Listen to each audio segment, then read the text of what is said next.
So it's the beginning of day one, and we're just about to wander into this canyon that I've waited so long to see, and we're going to try and find the elusive barnacle goose. It's a black and white goose with a long neck, and should be quite obvious in the brown rocks. There should be hopefully 10 pairs nesting in that canyon from what the scientists have told me, but it's always a game of search and seek, so we'll have to see if we can find it.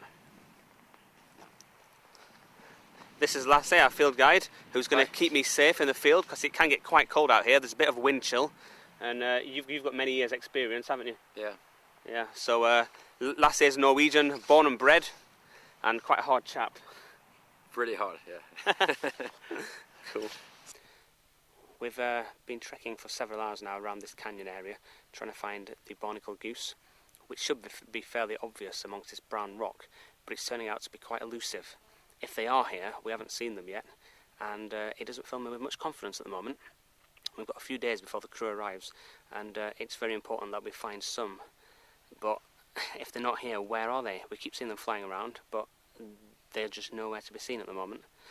Maybe it's just a case of getting our eye in further and just looking even much more closely at any crevice, anything that could possibly be a goose. We've seen a few of these pink-footed geese around. They seem to be much more obvious, and often there's a male standing guard around a female who's sitting on a nest, and whenever the male sees any movement, he'll squawk quite loudly and flap his wings even. So we're trying to be very careful not to scare them too much, and we're just keeping behind ledges and keeping quite low whenever we get near them. Maybe the pink-footed goose will be the character in our story if we don't find any barnacle geese.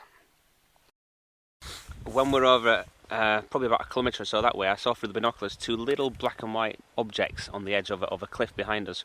And so we've walked much closer, and we've just had another look through the binoculars at this lovely vantage point, and we can see they're definitely barnacle geese. I could see them as clear as day, and not only that, they're right on the edge of this long ledge, and the only way down, 50 to 100 metres, is to just jump. So when the babies are born next week sometime, they'll have to jump down, and if we're there to capture their every moment and their every second, we'll hopefully get the jumping. But the story won't be over then, because then we've got to follow them all the way down this canyon, several kilometres, while the gulls and the other predators try and get them.